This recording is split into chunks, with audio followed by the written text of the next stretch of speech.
Hai, Assalamualaikum dan salam sejahtera. Saya Nurul Akilah binti Abdul Halim. Saya daripada Kolej Yayasan Melaka dan saya mengambil kos Diploma Sport Management di SM3. Nombor metrik saya adalah C001296. Hai, salam sejahtera. Nama saya Olivia Racha Naisa. Saya dari School SBM dan mengambil kos Diploma in Sport Management. Hai, salam sejahtera. Saya Rasha Ana Edwin. Saya dari School SSS dan mengambil diploma dalam bimbingan dan kaunseling. Hai, Assalamualaikum. Nama saya Amira Yasmin dari SBM, kos Sport Management. Nombor metrik C001280. Hai, Assalamualaikum. Nama saya Muhammad Inisyadir bin Saiful Nizam dari kos Sport Management, School SPM. Baba dan Nyonya atau penernakan Cina adalah segolongan keturunan kaum Cina. Unit kedudukannya di dalam kumpulan etnik yang dinamakan peranakan yang terdapat di semenanjung tanah Melayu seperti tertumpu di negeri-negeri Selat, khususnya di negeri Melaka, Pulau Pinang dan Singapura. Mereka memanggil diri mereka sebagai baba atau peranakan kerana ini adalah kebudayaan mereka. Ini berasal daripada warisan tradisi Cina yang mempunyai unsur-unsur pengaruh kebudayaan Melayu. Sebahagian daripada mereka enggan mengakui bahawa mereka adalah orang Cina. Sebaliknya, mereka mengatakan bahawa mereka adalah rakyat British. Selain itu, mereka menghina pendatang-pendatang Cina yang baru dan mempunyai kelab tersendiri yang tidak membenarkan pendatang-pendatang Cina yang masuk. Kebanyakan anak-anak baba dibesarkan mengikut cara hidup dan upacara agama orang Cina yang diubah oleh unsur-unsur kemelayuan serta unsur-unsur tempat yang lain. Dalam 150 tahun yang lalu, upacara ini telah pun diubah suai. Penghidupan moden yang terlalu cepat meninggalkan sedikit demi sedikit masa lapang untuk persembahan ke atas pengorbanan yang tidak berkesudahan itu. Upacara ini semakin berkurangan disebabkan juga oleh pengaruh barat tetapi masih diamalkan. Seterusnya, pada kurun ke-15, wilayah-wilayah kepulauan Melayu selalunya memberi penghormatan kepada berbagai kerajaan seperti negara China dan Siam. Hubungan diplomatik yang erat telah dibina sejak kurun ke-15 semasa dipemerintahkan para Meswara apabila Laksamana Cheng Ho, seorang Cina Muslim, melawat Melaka. Menurut penerangan tradisional pada 1459, Raja China telah menghantar puteri Hang Leopo kepada Sultan Melaka sebagai satu tanda penghargaan kepada penghormatannya. Pengikut-pengikut puteri tinggal di Bukit Cina pada mulanya dan akhirnya lahirnya peranakan. Peranakan mengekalkan kebanyakan budaya yang kepercayaan nenek moyang mereka, tetapi bahasa dan budaya Melayu telah diasimilasi. Mereka membina budaya pemakanan yang unik. Banyak sumber memberi tuntutan bahawa peranakan adalah kahwin campur dengan orang Melayu tempatan. Hal ini mungkin akan lari daripada faktor pengikut-pengikut puteri Cina tinggal di Bukit Cina yang mengembara di Melaka dengan Laksamana Yunan berbangsa Cina Muslim. Namun, kekurangan peringatan yang fizikal secara keseluruhan telah menyebabkan ramai pakar sukar percaya terhadap asal-usul etik peranakan Cina.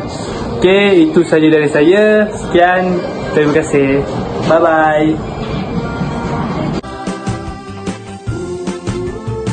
Pada zaman pendudukan kuasa barat, kaum baba nyonya lebih berada berbanding pendatang Cina yang baru. Kekayaan dan jalanan erat keluarga membolehkan suku peranakan membentuk sesebuah golongan atasan berbangsa Cina yang amat setia kepada kuasa British atau Belanda, sehingga suka menerima kemerdekaan Malaysia dan Indonesia. Menjelang pertengahan abad ke-20, kebanyakan suku peranakan menerima pendidikan Inggeris atau Belanda kesan penjajahan Kepulauan Melayu oleh kuasa-kuasa barat. Suku peranakan sanggup memeluk kebudayaan dan pendidikan Inggeris sebagai cara memajukan diri mereka dari segi ekonomi. Oleh itu, jawatan-jawatan pentadbiran dan perkhidmatan awam selalu diisi oleh orang Cina peranakan terkemuka. Ramai orang baba dan nyonya memeluk agama Kristian kerana menganggap agama itu lebih berprestij dan amat rapat dengan kebudayaan sekutu mereka yang berbangsa British dan Belanda. Justru masyarakat peranakan menjadi amat berpengaruh di Melaka dan Singapura sehingga diberi gelaran King Chinese kerana kesetiaan mereka kepada pihak British. Hasil dari perhubungan mereka dengan berbagai budaya dan bahasa, kebanyakan orang peranakan fasih bahasa Cina, Melayu dan Inggeris. Antara kejayaan-kejayaan yang banyak diceburi mereka termasuk saudagar, pedagang dan orang tengah yang menguruskan perhubungan antara Cina, tanah Melayu dan kuasa-kuasa barat yang amat dihargai oleh British dan Belanda. Penyesuaian dan resapan budaya mereka terhadap suasana sosial budaya di persekitaran mereka di zaman silam, iaitu melalui perkahwinan campur yang berlaku di antara kaum-kaum Cina dan Melayu, adalah punca utama mengapa generasi-generasi seterusnya memanggil mereka sebagai baba. Dari segi anutan, kebanyakannya masih mengekalkan agama tradisional Cina dan Buddha. Namun, telah ramai yang memeluk agama lain seperti Kristian dan Islam yang amat popular di kalangan remaja. Mereka juga dapat ditemukan di negara Gajah Putih, Thailand, khususnya di Tanjung Salang, Phuket dan Rundung Ranong.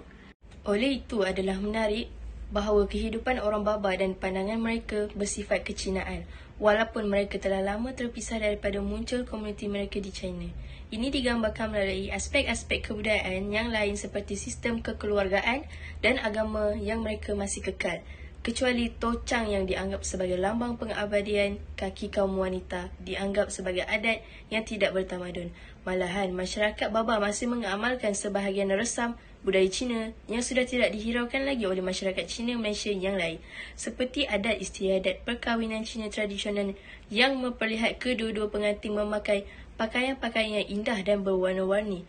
Warisan budaya Cina tradisional, rumah baba juga dibina berdasarkan pelan-pelan tradisional Cina berbanding dengan Melayu. Agama baba dan nyonya ialah sejumlah keluarga baba nyonya zaman dahulu adalah dan masih merupakan penganut agama Katolik. Namun dalam masyarakat moden, banyak masyarakat peranakan muda telah memeluk agama Kristen Protestan. Masyarakat baba nyonya amat terkenal dengan identiti masyarakat baba dan nyonya di Melaka terutamanya. Masyarakat ini juga terkenal dengan makanan tradisinya turun-temurun dari nenek moyang mereka. Biasanya makanan kaum baba berasal dari masakan Cina tetapi disesuaikan dengan selera kaum baba yang gemakan masakan pedas kaum Melayu. Tetapi amalan ini hanya dilakukan di rumah saja. Okey, selepas itu untuk makanan pula, makanan dan masakan tradisi masyarakat baba ini biasanya disajikan pada hari perayaan seperti sambutan Tahun Baru Cina, hari lahir atau majlis perkahwinan. Di sinilah dihidangkan masakan dan kuih-muih tradisional mereka. Jenis-jenis masakan baba adalah seperti kari, sambal, teh, bakwan, kepiting iaitu campuran daging non halal dan sup ketam. Itik yang disalut dengan sayur jeruk atau diperang. Itik siuh iaitu daging itik yang disalut dengan rempah, hati, acar nyonya dan nasi lemak. Selain itu, masyarakat baba juga menghidangkan nasi kunyit dan sejenis mie yang dibuat khas iaitu mie suatau. Mie ini dibuat bertujuan untuk memenuhi hajat supaya dipanjangkan umur. Kuih-muih tradisional masyarakat baba pula terdiri daripada kuih bakul atau teh kuih dan kuih ku yang berbentuk kura-kura berwarna merah, biru dan hitam. Kuih bakul atau teh kuih ini adalah warisan masyarakat Cina terhadap masyarakat baba. Selain itu, masyarakat baba juga meminati kuih-muih tradisional Melayu seperti dodo, wajik, tapai, bahulu dan lain-lain lagi. pada masa dahulu, perkahwinan ini merupakan satu perkara yang amat penting bagi masyarakat tersebut. Seseorang anak perempuan yang berumur 8 tahun biasanya telah mahir memasak, membuat sulaman, pertukangan tangan dan menjahit. Apabila mereka sudah mencapai tahap yang memuaskan, ibu bapanya akan menyebarkan berita bahawa mereka sedang mencari bakal menantu. Kebiasaannya, orang tengah akan ditugaskan untuk mencari sebuah keluarga lain yang juga sedang mencari pasangan hidup untuk anak lelaki mereka. Selain itu juga, pada peringkat pertama, adat merisek akan dilakukan. Oleh itu, wakil pihak lelaki akan datang ke rumah pihak perempuan untuk mengetahui sama ada gadis yang hendak dipinang itu mempunyai budi pekerti yang baik, bersopan santun dan pandai menguruskan rumah tangga. Selain itu juga, jika keluarga pihak lelaki berkenaan dengan calon tersebut membawa satu rombongan meminang, akan dihantar. Pinangan ini diketuai oleh munyang. Selain itu juga, dalam proses peminangan ini, kedua belah pihak akan berunding sesama mereka. Mereka akan berbincang mengenai identiti kedua-dua pengantin tersebut. Kebiasaannya, pertolongan seorang tukang tilik diperlukan. Butir-butir penting seperti tarikh lahir, masa lahir dan tahun mengikut kalender Cina bagi kedua pengantin diambil kira. Misalnya, sekiranya pengantin lelaki dilahirkan pada tahun anjing, manakala pengantin perempuan pula dalam tahun kambing, maka kedua pihak akan berpendapat bahawa pasangan tidak secocok. Walau bagaimanapun, kepercayaan ini tidak lagi diamalkan. Tetapi pada masa kini, asalkan bakal menantu adalah pilihan anak mereka, maka perkahwinan tersebut akan dipersetujui. Selain itu juga, apabila peminangan ini diterima oleh pihak perempuan akan meminta tempoh sebulan untuk menguji sama ada perkahwinan ini akan berkekalan ataupun tidak. Golongan lelaki muda baba biasanya memakai baju dan kot serta berkasut kulit. Pada hari kerajaan, mereka memakai sampo dan kasut serta topi. Golongan berusia baba pula berpakaian lebih ringkas pada hari biasa, namun masih memakai sampo, kot atau baju pagoda dengan berseluar dan berkasut sulam serta topi.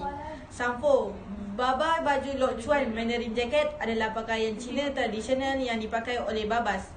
Ianya terdiri daripada jaket sutera lengan panjang, biasanya dipakai dengan sepasang celana yang bersesuaian. Selain itu, baju panjang nyonya diperbuat daripada kain les dan baju kecil pula berkolar tinggi, serta sesuai dipakai dengan kain batik gerus dan sapu tangan batik Jawa. Kasut manik adalah khazanah yang tidak ternilai dalam golongan baba, Nyonya Melaka. Kasut buatan tangan ini terdiri daripada manik-manik kaca yang bersegi-segi halus pada kain yang tebal. Seterusnya, baju kebaya ialah pakaian yang dikenakan oleh wanita Indonesia, Singapura, Malaysia dan Brunei. Baju kebaya itu diperbuat daripada kain kasar yang dipersiapkan dengan sarung batik atau pakaian tradisional yang lain. Contohnya, songket dengan motif warna-warni. Pakaian yang mirip Nyonya Kebaya diciptakan pertama kali oleh orang-orang peranakan daripada Melaka. Audio Jungle.